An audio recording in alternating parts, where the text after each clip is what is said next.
cracking, y'all? You are now watching Boo TV. Appreciate you for stopping in. Like, comment, subscribe, hit the bell, stay notified, and let's get into the topic for today.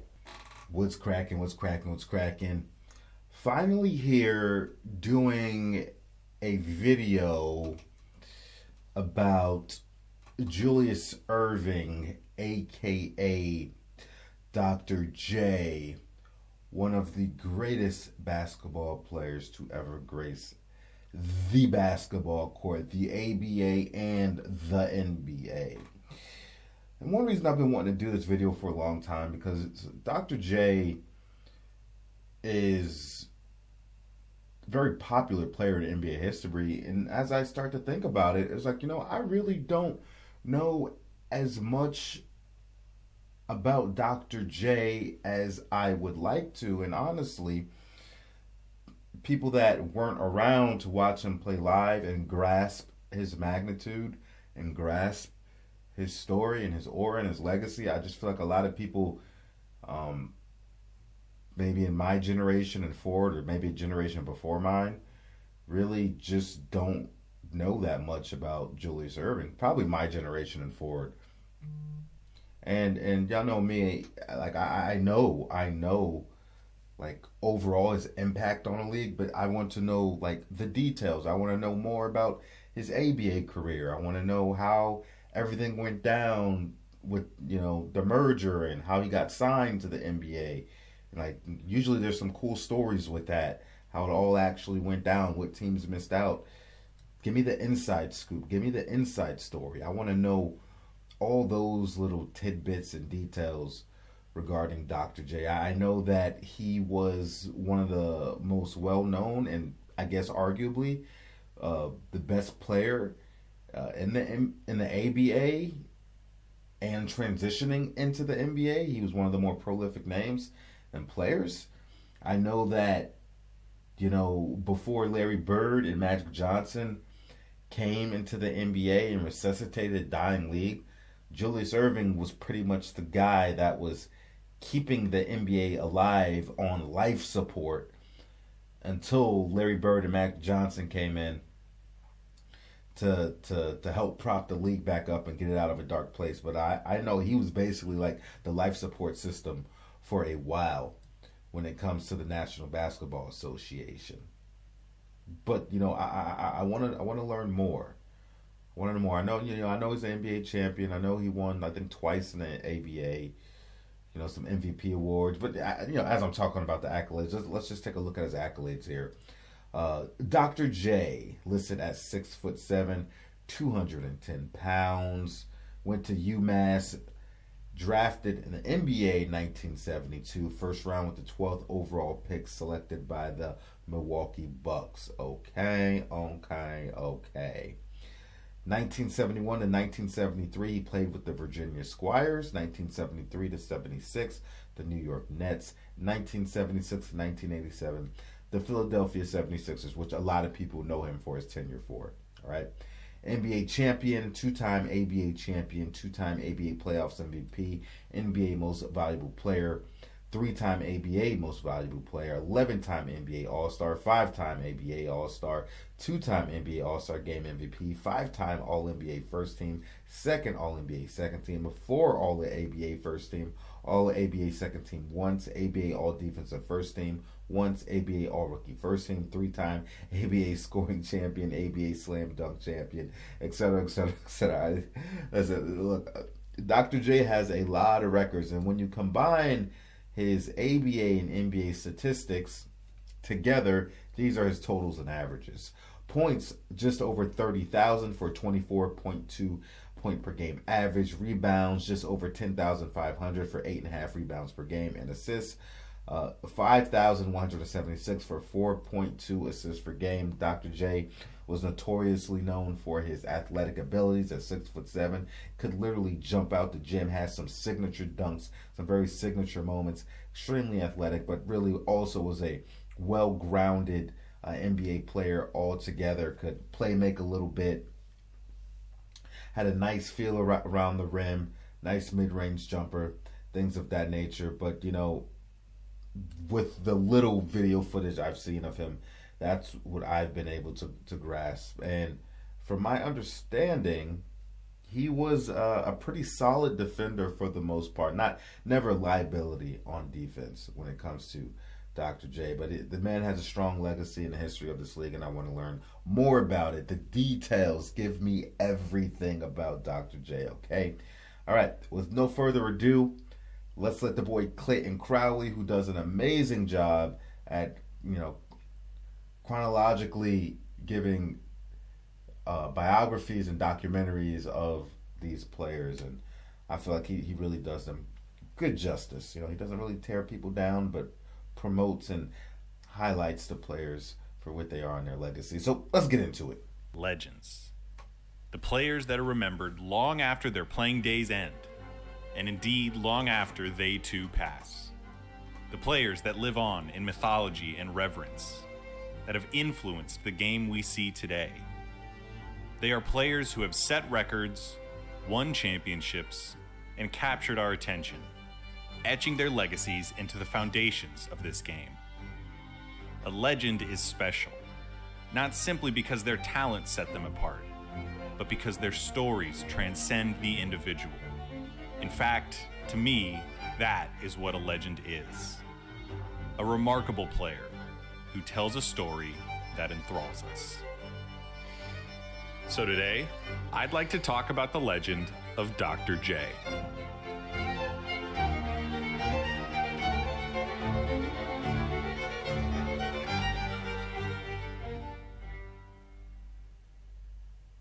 Julius Winfield Erving II, also known as Dr. J. If you know anything about him, you know that he is unequivocally the coolest basketball player of all time. If you don't, consider this your education. As an introduction, just check out this picture from Doc's days playing with the New York Nets in the late 70s in the ABA. Just on appearance alone, I don't think you can get much cooler. The afro, the gold, the goatee, even the red, white, and blue of the uniform just make this guy look like the quintessential basketball player. And in a way, that's exactly what he was. He spent the prime of his career in the ABA, a renegade basketball league full of wackos and nut jobs at every level that sold themselves as the energetic, fast-paced foil to the NBA's slower, methodical style. To the people that really care about the sport, Doc remains a living legend, a guy who defined his era culturally and aesthetically, propelling the sport of basketball into the modern age. Wasn't supposed to be. Julius Erving was a lightly recruited forward out of high school and ended up playing at the University of Massachusetts. He had great measurables, incredibly long arms, and hands that you had to see to believe. According to sources I could find, his hand was 9.5 inches long from the base of his palm to the tip of his middle finger. Damn. And when splayed out, measured 11.5 inches from the tip of his thumb to the tip of his pinky. Ironically, the year before his first varsity season, college basketball's ruling body had banned players from dunking the basketball. Erving made do and focused his game in other ways, perfecting sweeping layups and finger rolls while finding a knack for rebounding, often skying high above the heads of others and grabbing the ball out of the air with a single hand. Julius experienced remarkable success in his first varsity season, averaging over 20 points and over 20 rebounds for the entire season. Damn. Still, on an obscure basketball program in a nearly unheard of conference, his imagination had never once wandered toward professional basketball. In the summer before his junior year of college, Julius found himself back home in New York City, spending his days tearing across the city's renowned street courts. There, on the most famous street court in the mecca of the basketball world, the Rucker Park in Harlem, Julius Erving made a name for himself. And the name was Dr. J. While Erving had never been allowed to dunk in college, here players were only limited by their creativity and daring. Totally unleashed from the restrictions of collegiate hoops, Julius would submit dunks, rebounds, blocks, and layups that started drawing crowds from all over the city. As it was happening, crowds and MCs searched for a fitting nickname. They tried things like the Hawk and the Pearl after Connie Hawkins and Earl Monroe. They tried Black Jesus, Moses, and so on. But none of them really stuck. In his childhood, though, Julius had nicknamed one of his friends who had a penchant for long-winded arguments the Professor. Tickled by this, the friend declared that if he were the professor, then Julius should be the doctor, so as to form a complete duo. So as the search for Erving's nickname continued, he finally declared himself that if he were to be called anything, he should be called the Doctor. The Doctor became Dr. Julius, and Dr. Julius became Dr. J. Before long, the city's pro ranks, real bona fide NBA players, started to show up to test the mettle of this Dr. J. Nobody could stop the Doctor. For the first time in his life, Julius Erving entertained the idea that he just might have what it takes to break into the professional ranks of basketball. After another 2020 season, Dr. J did just that. He took his chance and joined the ABA. After that junior year, a 21-year-old Julius Erving accepted a 4-year contract to join the Virginia Squires. Again, though, this was not seen as a major steal or a poaching job. Most people had still never heard of Julius Erving, and even if they had, it wasn't like he was any kind of real star. In fact, the Squires owner barely knew anything about Doc when he signed him. But as he walked away from their first meeting, he remarked to somebody nearby, "Hey, did you see the meat hooks on that guy?" Julius Erving debuted as a professional basketball player for the Virginia Squires in the 1971-1972 season. In that first season, he proved that he did belong as a professional, making the All-Star team and being named to the second team All-ABA. That first season was good enough that it ignited one of the crazier contract disputes in basketball history, which included a crooked agent and 3 different teams in 2 different leagues. I highly recommend you look it up. It is bonkers. He returned to the Squires for the 73 season and enjoyed a breakout year, leading the league in scoring, making first team All-ABA, and again being named an All-Star. He had quickly become the young face of the ABA, the most entertaining, energizing player in a sport that was looking for exactly that. So of course, the Squires sold his contract to the New York Nets for cash. Because, you know, the ABA was insane. Which brings us to the good stuff, the peak of Dr. J's powers. Doc spent his apex years with the Nets, winning the ABA League MVP award in 1974, 75, and 76. Those years saw his fame and talent pass beyond superstar status and into legend. He had maintained his rebounding prowess, developed into an above-average passer for his position, and delighted at using his physical talents to strip opponents and block shots. But the lasting effect of Julius Erving's prime was the weaponization of the slam dunk. Perhaps no player is more synonymous with the dunk than Julius Erving. In the 60s, Elgin Baylor ignited a spark, taking something that had previously been reserved for centers as a show of brute force and power, and had infused it with a level of excitement. Doc took that spark and created an inferno. When Doc attacked the basket, he became a wizard, an innovator, doing things that no one had thought possible. He injected style, creativity, artistry, and individuality with his acrobatics. Exactly what the ABA and the sport of basketball as a whole needed. I can't emphasize the point enough. The dunk is to basketball what the home run is to baseball because of Dr. J. There were players who dunked before him, and there have been players who dunked after.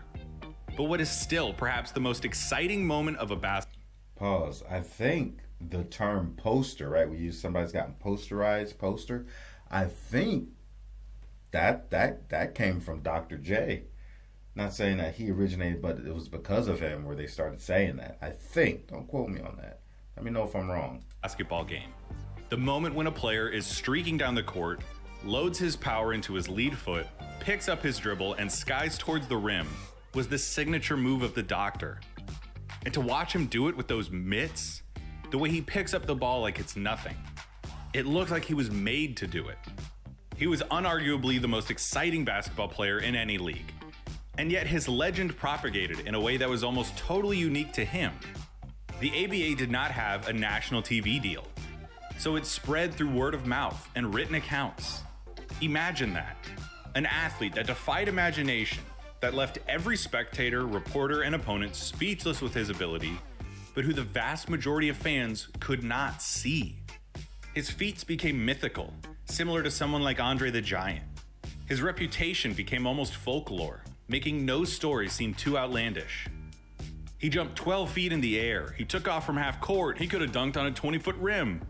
Of course, the stories were hyperbole, but they only served to further prop him up as this practically alien athlete.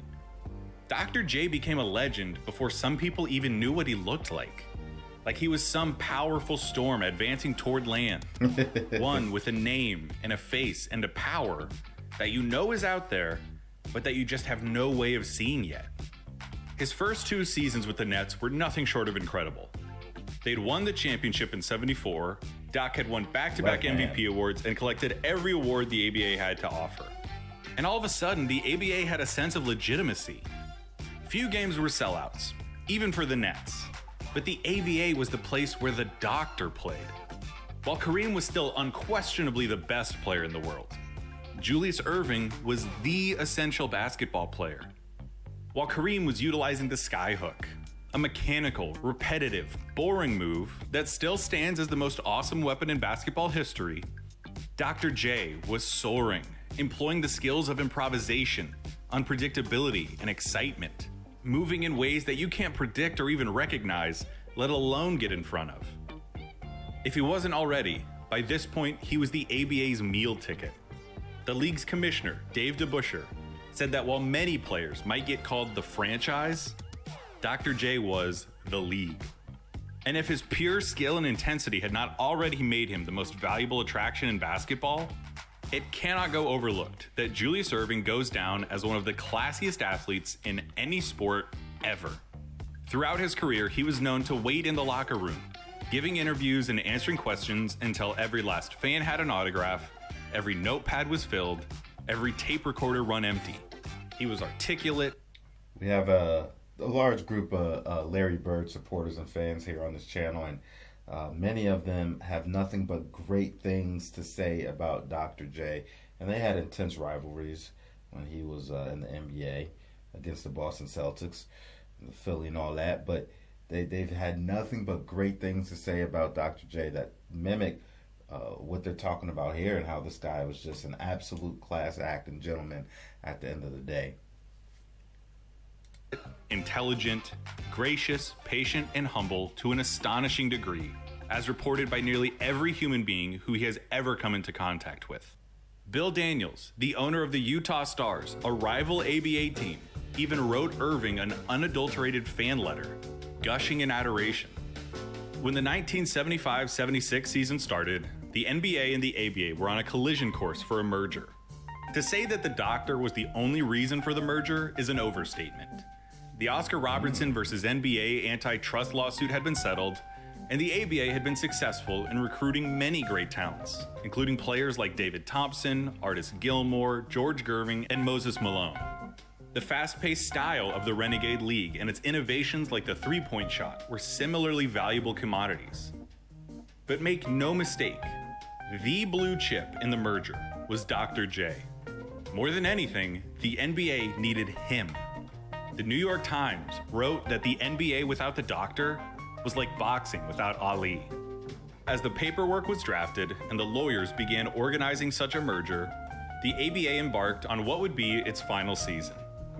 Doc continued to do Doc stuff, leading the league in scoring, winning his 3rd consecutive MVP, made first team all defense, first team all ABA, was an all-star, and had one of his many iconic moments when he measured his steps and took off from the free throw line in January's dunk contest. Usual Doc stuff. And remember, there were only 7 teams that played the full season, so take these stats with a grain of salt, but he finished in the league's top 10 in points per game, rebounds per game, assists per game, steals per game, blocks per game, free throw percentage, free throws made, three-point percentage, and three-pointers made. After a 7 Doc really could have jumped even further from that line. He had so much more horizontal distance he could have covered. Game grind against the San Antonio Spurs in the playoffs, the Nets reached the ABA Finals against the Denver Nuggets. There, against a Nuggets team that featured 3 future Hall of Famers in David Thompson, Dan Issel, and Bobby Jones, coached by future Hall of Fame Larry Brown, Julius Erving submitted his magnum opus. Jones was the man tasked with guarding Erving for the series, and was Secretary of probably the Defense. most qualified man in the basketball world for the job. In the NBA, he would go on to make 8 straight defensive first teams and earned the nickname the Secretary of Defense. Doc embarrassed him. In Game 1, Doc scored 45 points on 68% shooting, ripped down 12 rebounds, scored 18 of the Nets' last 22 points, and hit the game-winning shot at the buzzer. He followed it up with 48 points, 14 rebounds, and 8 assists in a Game 2 loss. 25 of his points came in the fourth quarter. Falling into foul trouble in Game 3, Doc put up 31 points, 10 rebounds, and 4 assists in a 6-point win. Game 4, 34 points, 15 rebounds, and 6 assists, leading to a 9-point win and a 3-1 series lead. The resilient Nuggets refused to roll over in Game 5, eking out a win despite Doc's 37 points, 15 rebounds, and 5 assists. Man, he is straight up cooking Bobby Jones, the Secretary of Defense. Don't get me wrong, that's just testament to how great Julius was, because Bobby Jones was a monster on defense, man. Monster. And in Game 6, Dr. J left it all out there. 31 points, 19 rebounds, 5 assists, 5 steals, and 4 blocks in a 6-point victory. The last ABA game ever played, and one that ensured that Dr. J and the New York Nets remain forever the defending ABA champions. Look at these numbers. This is LeBron James stuff. All against a stacked Nuggets team and the best defender of his generation. Dr. J's 1976 ABA Finals performance remains one of the best championship efforts ever given by a basketball player. He was not, as some might be inclined to believe, just a trendsetter, just an entertainer. He was a supreme talent, a competitor, and a winner. When the two leagues merged, 4 ABA teams were absorbed into the NBA. The Denver Nuggets, the San Antonio Spurs, the Indiana Pacers, and the New York Nets. The Nets, already broke from paying their way into the league, had to sell Erving's contract to pay the Knicks for encroaching on their territory. They sold his contract to the Philadelphia 76ers, where he would play every one of his 11 NBA seasons. In those 11 seasons, there are 2 truths to be found. One, that he never quite reached the same heights as he did in the ABA. And 2, that for those 11 years, there were few players in the world that you would have rather had than Dr. J. His first few years with the Sixers were divisive. They were loaded with guys like George McGinnis, Doug Collins, Daryl Dawkins, and Lloyd B. Free. Daryl Dawkins. But they lacked an identity and cohesion. As talented as they were plagued by shoot first, me first egos. Doc, a team guy despite his abilities, made the conscious decision to tone down his aggressiveness and try to fit into a team concept. He still had his moments when he would press on the accelerator, winning the 77 All-Star MVP and submitting a pantheonic dunk over Bill Walton in the 77 finals. But his teammates never seemed to reciprocate that selflessness. Maybe Doc's biggest career disappointment came in the 77 finals, where the heavily favored Sixers fell to Walton's upstart Trailblazers. Maybe you can criticize him for not being aggressive enough, for being too passive and not being the type of guy to get on someone's ass and establish order through authority. Doc practically admitted to those things during those years. But the only reason any of that was a problem was because this was never really a Dr. J team. That would change in 1980, the same year he encountered 2 players that would become the toughest challenges of his career. Larry Bird and Magic Johnson. Yep. The 1980 Sixers played a marvelous style of basketball, thanks to players like Henry Bibby, Maurice Cheeks, Lionel Hollins, and Doc's old matchup, Bobby Jones. They finished 1 game shy of 60 wins, the franchise's best mark in over a decade, and strode through the Eastern Conference, beating rookie Larry Bird's Celtics 4-1 in the Eastern Finals. In the NBA Finals, they faced the Los Angeles Lakers of Kareem Abdul-Jabbar and rookie Magic Johnson. The series would see 2 iconic moments. One in a 3-point Game 4 win, when Doc did something only he could do. a swooping behind the backboard layup that goes down as one of legend. Yep. And Magic's Herculean effort in Game 6. Yep. After the teams traded victories through the first 4 games, Kareem won Game 5 for the Lakers with a monstrous 40-point, 15-rebound performance. Got hurt. He was injured at the end of the game, though, and was forced to miss Game 6. We all know the rest. As a 20-year-old rookie, Magic Johnson jumped the ball at center, scored 42 points, grabbed 15 rebounds, dished out 7 assists, and clinched the championship for the Lakers with one of the great playoff performances ever. An empty-handed Doc yet again. But he wasn't the type of player to stop. In '81, he enjoyed his finest individual season, captaining the Sixers to 62 wins, Nice pass. tied for the most in the league, made first-team All-NBA, and won the NBA's Most Valuable Player award, 5 years and a league removed from his ABA prime. But of course, because these things are rarely straightforward and easy, the Sixers would choke away a finals trip later that postseason, blowing a 3-1 lead to the Celtics in the Eastern Finals. In '82, the Sixers won 58 games. Doc was Whoa, I didn't know they were up 3-1 on the Boston Celtics in that series. Did I hear that correctly? Let me rewind. I saw Larry Bird's celebration. It was quite funny how he was hopping up and down. Let me rewind a little bit. straightforward and easy. The Sixers would choke away a finals trip Bird. later that postseason, blowing a 3-1 lead to the Celtics in the Eastern Finals. I didn't know that. In '82, the Sixers won 58 games. Doc was again named to the NBA's first team, and again met Larry Bird's Celtics in the Eastern Conference Finals, where again, the Sixers would open up a 3-1 series lead, which they would again let slip away, resulting in a winner-take-all Game 7 against the defending champion Celtics on the parquet floor. But this time, the Sixers had a secret weapon, a second-year guard named Andrew Toney, who earned himself the nickname the Boston Strangler. He would score a game-high 34 points, and with Doc's stat-stuffing box score of 29 points, 4 rebounds, 5 assists, 3 steals, and 3 blocks, the Sixers arrived at their third finals in 6 years. They would...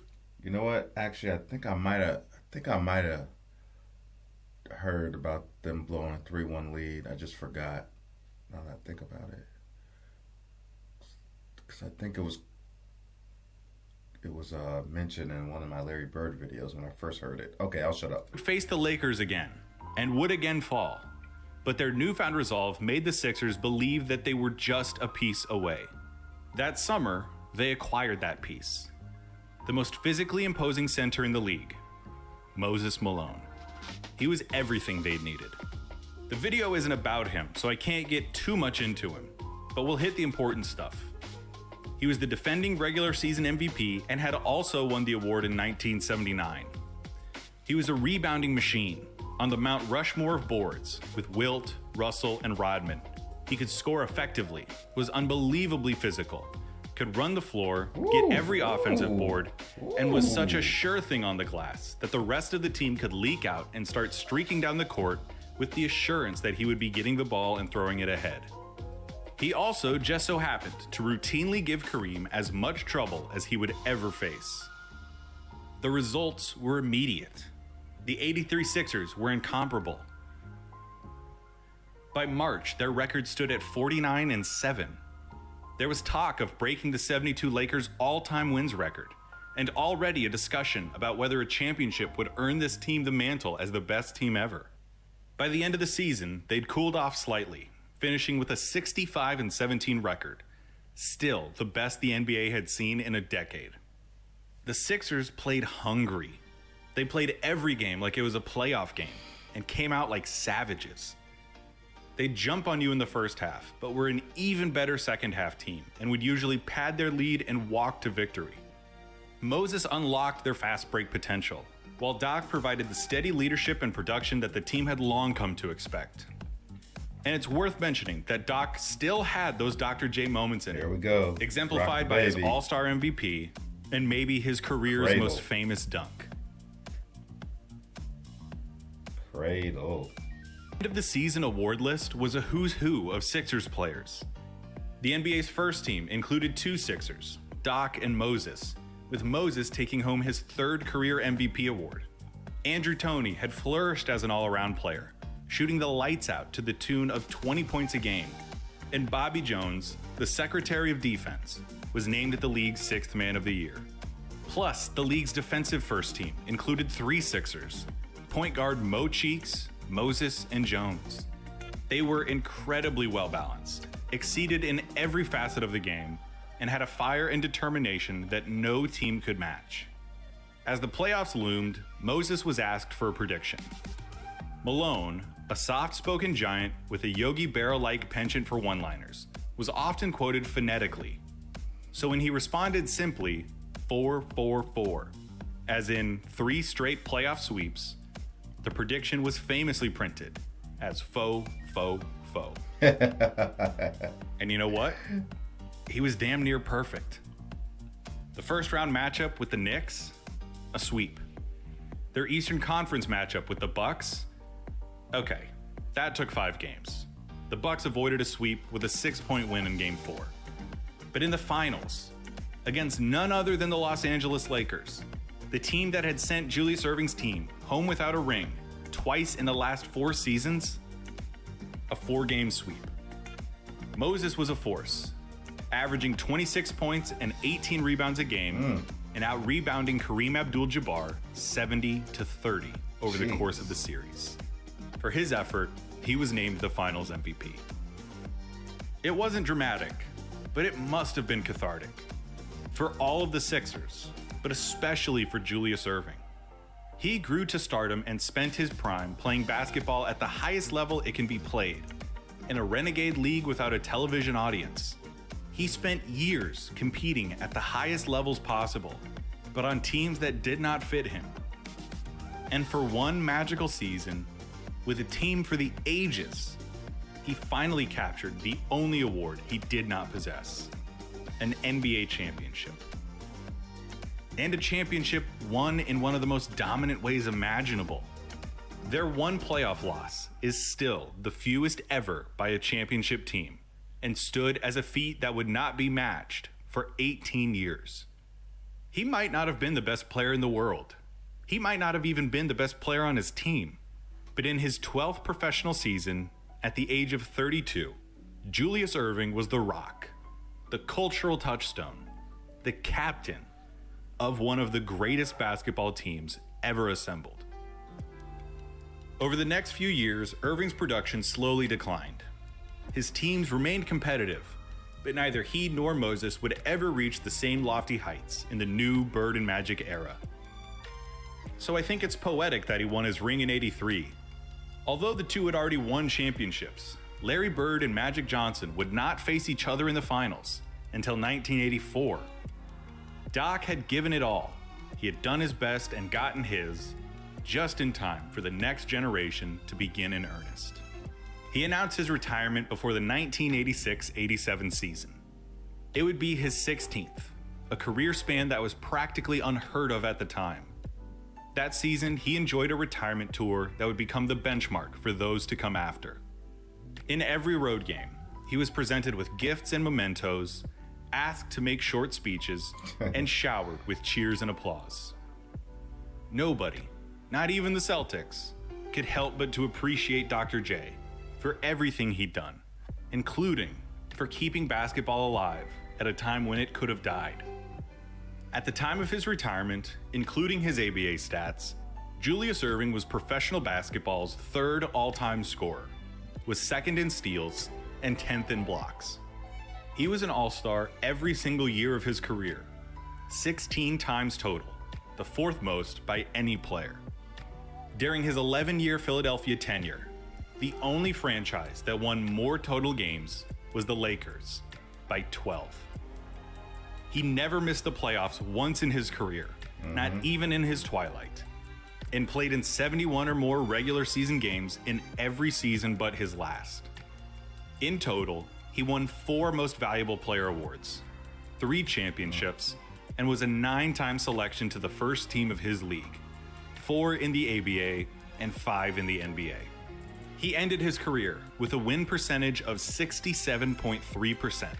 He won 67.3% of the games in which he played, a mark that is higher than that of Michael Jordan, LeBron James, Kobe Bryant, Steph Curry, Wilt Chamberlain, Elgin Baylor, Jerry West, Moses Malone, Oscar Robertson, Kevin Durant, and nearly every other player that is at a comparable level of all-time greatness, not named Magic, Bird, Duncan, Russell, Shaq, Kareem, or Duncan.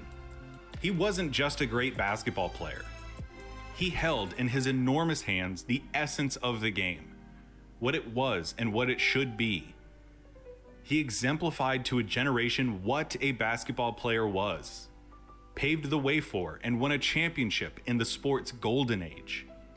He led one of the greatest careers in basketball history, all while being one of the most revered, honored, respected athletes in the world. Pat Riley said after Doc retired, "There may have been some better people off the court, some mothers, the Pope, but there was only one, Dr. J, the player.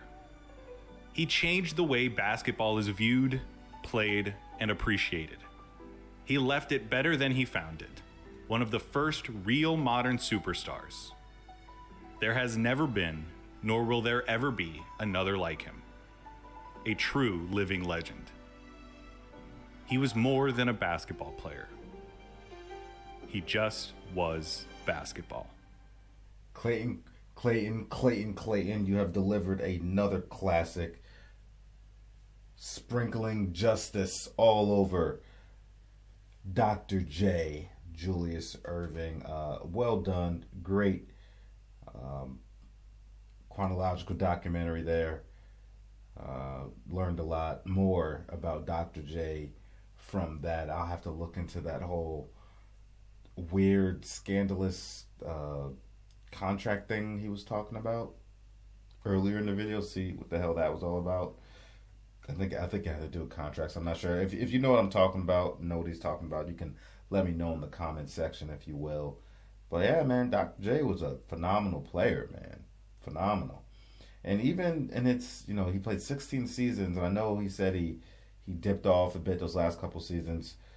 But, I mean, he was still performing at a really good level. I mean, I don't got the stats up, but I know that at least in his last season, I think he was averaging over 16 points per game. And that was the only season where, it was his last season where he played the least amount of games. He only played 60 games that season. But other than that, every other year this man played, he was 70 plus games. Somewhere in the 70s, somewhere in the 80s. That was the only time, once in his career, did he play 60 games. Incredible. A bit of an Iron Man, if you will. Extremely talented, extremely athletic, and stand-up class act. When they were talking about how cool he was in the beginning of the video, this has got to be the coolest guy you ever seen. Before he said that, I was like, this guy reminds me of Boney M. You know Boney M? I think he was from the 1970s. I don't know, disco, smooth singer, dancer, but out of Europe. I think he was in Europe. You know that song, Daddy, Daddy Cool, Daddy, Daddy Cool, da-na-na. Crazy like a fool, Daddy Cool, Daddy, Daddy Cool. All right, anyway, I'm done. Go look up Boney M, Daddy Cool, if you don't know what I'm talking about. It's a good time. It is a good time. You'll be jamming to that all summer, I tell you. But yeah, I was like, this guy reminds me of Boney M. He's just a smooth criminal. Fly brother is Dr. J. But yeah, iconic ABA and NBA. Like I said, life support. Did a lot for the league. He was the human highlight reel before the human highlight reel, right? But also a fierce competitor. That clutch bucket he hit, baseline fadeaway, that was clean. That was clean, man. Fairly well-rounded basketball player, gobbling up those rebounds. Dude was so long, so long. Giving Bobby Jones the business before he came and teamed up with him. But that 76ers team was a monster, boy. It looks like Kareem had a problem with dealing with Moses Malone, man. Moses Malone a big guy, but boy, it looks like Moses Malone was boxing his butt out on the rebounds, man, throwing that big body around on Kareem. Yikes. I wonder if that 76er squad with Jones, Moses, Mo Cheeks, Julius and them boys, I wonder if that was on Clayton's making the case for one of the greatest all-time teams. If so, I'm going to look into that one and get more of a story regarding that whole entire season for the whole squad, because I would like to dig deeper into that. But yeah, let me know what you think about it. Are you a Dr. J fan? Did you watch Dr. J play live? Tell me, how do you feel about Dr. J? How does Dr. J make you feel? And your general opinion of Dr. J. I would love to hear about it in the comments section. Appreciate you guys. Thanks for the support. Go check out our reaction video playlist. There will be a Julius Erving Dr. J playlist coming after this. You better believe it. Like, comment, subscribe, hit the bell, stay notified, and catch you on the next one. We out, baby.